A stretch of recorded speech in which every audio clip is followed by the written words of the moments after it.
ঋতব্রত শিবির বলছে উনি অনাহুত। তোলাবাজি মামলায় দীর্ঘদিন ধরে বেপাত্তা নির্মল ঘোষের হঠাৎ উদয় গতকাল।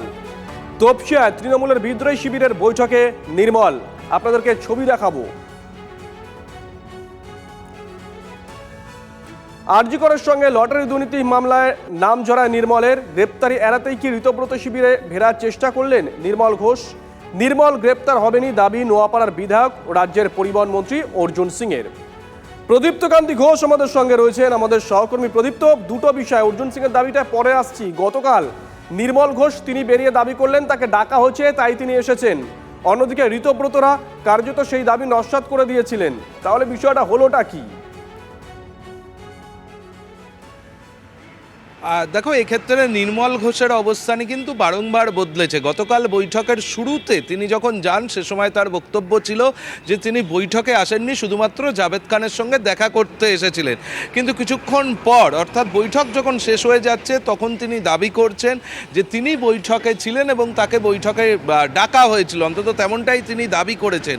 যদিও ঋতব্রত বন্দ্যোপাধ্যায়রা বৈঠক শেষে সাংবাদিকদের যখন মুখোমুখি হন সেই সময় বলেন যে নির্মল ঘোষকে তারা একবারও ডাকেননি এবং মনের মাধুরী মিশিয়ে নির্মল ঘোষ তার নানা মন্তব্য করছেন এবং তাদের যে পরিকল্পনা রয়েছে, অর্থাৎ তারা যে জেলা নেতৃত্ব, যে রাজ্য নেতৃত্ব পূর্বতন তৃণমূল কংগ্রেসে ছিলেন, যাদেরকে নিয়ে তাদের ভাবনা আছে বা কোথাও বিভিন্ন জায়গাতে তাদের পদে বসাচ্ছেন তারা, সেই ভাবনার মধ্যে কিন্তু কোথাও নির্মল ঘোষ নেই। তার বক্তব্য একটা কোথাও হয়তো বিভ্রান্তি হয়েছে, তার কারণ পশ্চিম মেদিনীপুরের শ্রমিক নেতা নির্মল ঘোষ তিনি ঋতব্রত বন্দ্যোপাধ্যায়রা যে কমিটি ঘোষণা করেছেন সেই কমিটিতে রয়েছেন। এখানে কি কোথাও নাম বিভ্রাট হয়েছিল বলেই এই রকম অবস্থা?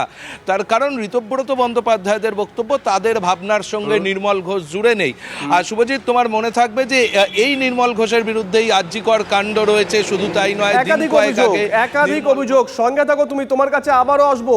অর্জুন সিং বলছেন গ্রেপ্তারে এড়াতেই কি ঋতব্রত শিবিরে ফেরার চেষ্টা নির্মল ঘোষের? গ্রেপ্তার হবেনি দাবি করেছেন নোয়াপাড়ার বিধায়ক তথা রাজ্যের পরিবহন মন্ত্রী অর্জুন সিং। শোনাই।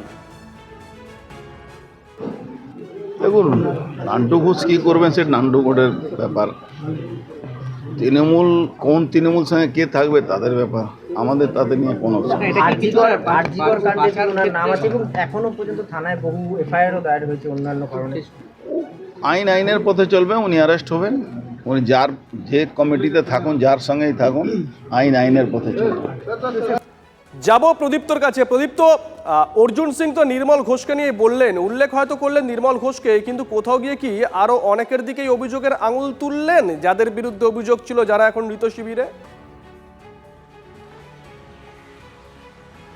দেখো, এই অভিযোগ কিন্তু রয়েছে, এমনকি যাদের বিরুদ্ধে বিজেপির একেবারে শীর্ষ নেতৃত্ব বলতে এই রাজ্যে আমরা যাদেরকে চিনি জানি, তারা সকলেই ভোটের আগে বা বেশ কয়েকজন সভাপতি হয়েছেন। গতকাল ঋতব্রত বন্দ্যোপাধ্যায়রা যে তৃণমূলের কমিটি ঘোষণা করেছেন তাদের বিরুদ্ধেও কিন্তু অভিযোগ ছিল এবং সেই অভিযোগগুলো সবটাই খণ্ডন হয়ে গিয়েছে এমনটি নয়। সেই জায়গা থেকেই কি অর্জুন সিংয়ের এই মন্তব্য কিনা খুব স্বাভাবিকভাবেই রাজনৈতিক মহলে তা নিয়ে কাটাছেঁড়া শুরু হয়েছে এবং এই নির্মল ঘোষরা, অন্তত অর্জুন সিংরা যে কথা বলছেন তাতে নির্মল ঘোষরা যদি পার পেয়ে যায় কোথাও গিয়ে কিন্তু বিজেপিকেও ভবিষ্যতে কোথাও খেসারত দিতে হতে পারে। তার কারণ সাধারণ মানুষ কিন্তু এই নির্মল ঘোষ বা অন্যান্য যারা তাদের বিরুদ্ধেই ভোটটা দিয়েছিল, সেই জায়গা থেকে নিজেদের অবস্থান অর্জুন সিংরা স্পষ্ট করছেন। এখন দেখার বিষয় সত্যিই ঋতব্রত বন্দ্যোপাধ্যায়ের শিবিরে ভবিষ্যতে নির্মল ঘোষ নাম লেখান কিনা বা ঋতব্রত বন্দ্যোপাধ্যায়দের ভাবনার মধ্যে তিনি ঢুকে পড়েন কিনা এবং আইনের থেকে তিনি কোথাও রক্ষা পান কিনা, সেটা নিয়েই এখন দেখার বিষয় যে সত্যি এগুলোর কোনোটা হয় নাকি নির্মল ঘোষের বিরুদ্ধে একাধিক অভিযোগ থাকলেও তিনি শিবির বদলানোর জন্যে এই মুহূর্তে যা দেখা যাচ্ছে রাজ্য রাজনীতিতে, তাতে শিবির যারা বদলে যাচ্ছে তাদের বিরুদ্ধে একাধিক অভিযোগ থাকা সত্ত্বেও এখনও পর্যন্ত অন্তত আইনও কোথাও পদক্ষেপ করেছে বলে এই দাবি কেউ করতে পারবে না। এখন এই মুহূর্তে দেখার বিষয় যে সত্যি নির্মল ঘোষদের বিরুদ্ধে কেউ পদক্ষেপ করে নাকি নির্মল ঘোষরা ঋতব্রত বন্দ্যোপাধ্যায়দের হাত ধরে সেই জায়গা থেকে বেরিয়ে আসতে পারে। ধন্যবাদ। দেখে আমি অবাক হয়ে যাচ্ছি, বিস্ময়ে তাই জাগে জাগে আমার প্রাণ।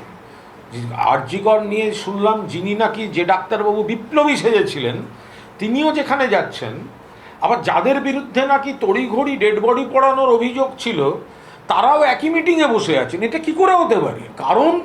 কারণ পুলিশ প্রশাসন দিয়ে তৃণমূলটাকে ভাঙার জন্য চাপ তৈরি করা হচ্ছে, তারা যাচ্ছেন।